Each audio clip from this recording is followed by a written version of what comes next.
From CNN, U.S. military prepared to strike Iran as early as this weekend, but Trump has yet to make a final call, sources say. CNN reporting the U.S. military is prepared to strike Iran as early as this weekend. The White House has been briefed. The military could be ready for an attack by the weekend after a significant buildup in recent days of air and naval assets in the Middle East, the sources said. But one source cautioned that Trump has privately argued both for and against military action and polled advisors and allies on what the best course of action is. It was not clear if he would make a decision by this weekend. He is spending a lot of time thinking about this. So I'm hearing from Beltway Scuttlebutt, people who work in D.C., we had a lot of friends there. Trump's ready to push the button. And Trump wants to push the button. It doesn't mean he will push the button. But I'm hearing that he very much is ready to just do it. He wants to do it. And I think he's actually being held back. I think there are some advisors that are basically saying just give it some time and maybe the pressure will force Iran to cut a deal of some sort. I don't think a deal is going to happen. I think when you put an estimated 1/3 of your naval forces just outside their country, you're basically just ready to swing, take a punch. But I don't know what you're hearing down in D.C., Amber. Well, I actually saw a Facebook post today from a woman that I'm friends with on Facebook, and her husband is in the military. And she just laid this all out for us, which is super helpful. I don't think she realized what she was doing, but her husband was originally supposed to be deployed about a month from now. And she posted today that her husband was called in without official orders on Monday. And so they're freaking out because they wanted to plan for this deployment. But reading the tea leaves, why else would this guy be called in, right, with no advance notice? Yeah, I mean, I don't know, what the goal is. I mean, I assume that it's going to be regime change. The former Shah, I guess, is ready to take over or what have you.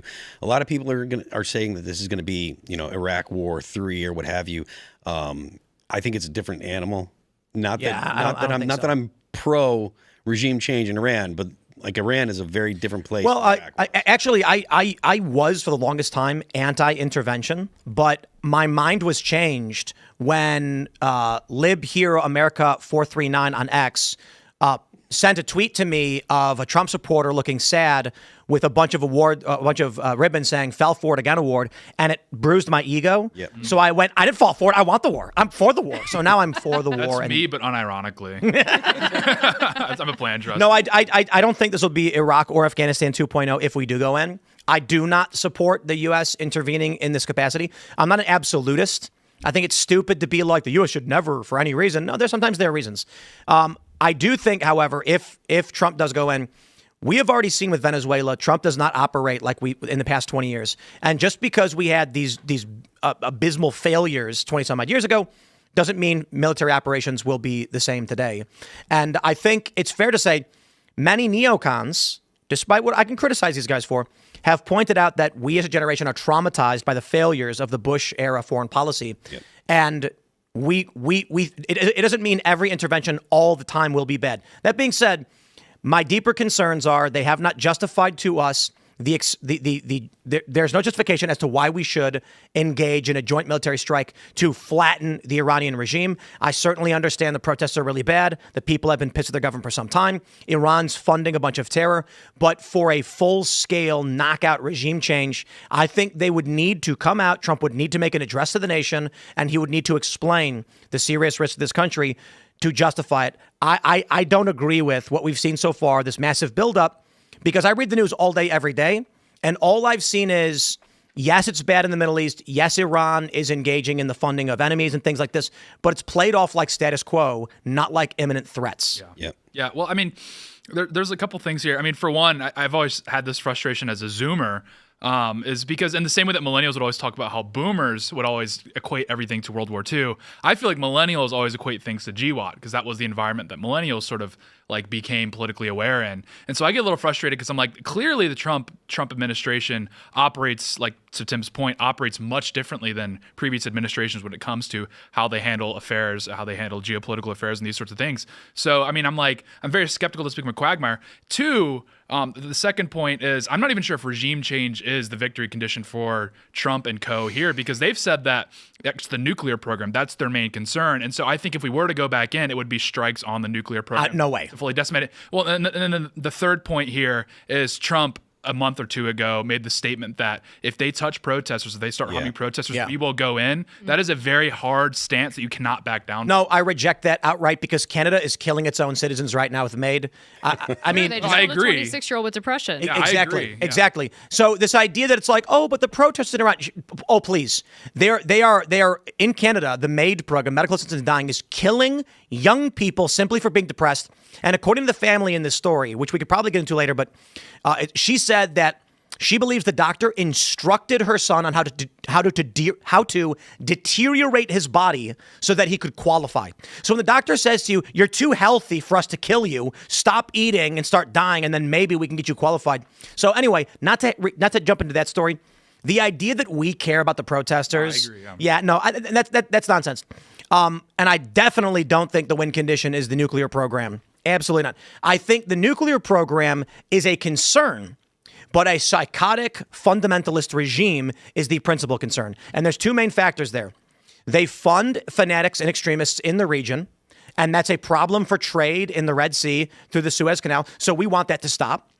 And more importantly, through this, they oppose the liberal economic order and the petrodollar. Now that I'm not persuaded by, this argument that everybody should operate under the quote unquote AOC's rules-based order of the United States. But the principal reasons why the U.S. wants to take down Iran and their government is because they're not playing ball with the IMF, the petrodollar, the SWIFT payment system, et cetera, et cetera. Well, the reason I'm like skeptical that the victory condition for the United States here is regime change is, I mean, A, just what the Trump administration has said, and then obviously what happened last summer. But then B, the Trump administration and kind of this philosophy of this, I guess you would call it like the new right or something along those lines, is that they believe that the Middle East is naturally liberalizing anyway. This is why they're like building out the Abraham Accords, is they're banking on the fact that these countries are liberalizing, they're becoming more friendly towards the West. So I think in the back of the heads of a lot of these decision makers in the Trump administration is they're thinking like, hey, on a long enough timeline, Iran is liberalizing. If you go on YouTube and you type in nightlife in Tehran, and you see people walking around with a camera in Tehran, women aren't wearing headscarves. They're like having parties. They're like, again, it's not quite New York City, but it definitely doesn't seem like this fundamentalist Islamic regime like the Ayatollah sort of portrays themselves as. Wouldn't you say that taking out the existing regime does benefit the Abraham Accords and the other Gulf states? Because you know that like the Saudis don't like Iran any more than anyone else does. Obviously toppling it is beneficial for the Abraham Accords, but I'm just saying that I think they're under the impression that the Ayatollah is on borrowed time anyway, and so there's not really much sense in sort of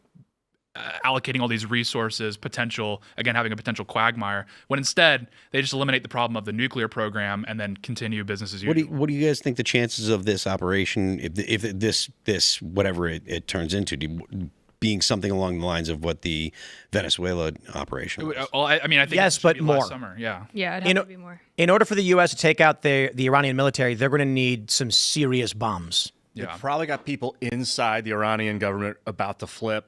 They have what they're doing now is called gunboat diplomacy. They started in like the 1800s, where they'll just sail up on your shore and be like, "Be a shame if you didn't bow down to our diplomacy." And you're like, "Oh God, okay, yes." Ideally, you don't have to fire a shot, but I think, it's just obvious. I think there's no other mission than regime change. I can't see any other mission than regime change, and they want to secure the Middle East to set up the liberal economic trade order. The Iranian government's been openly hostile.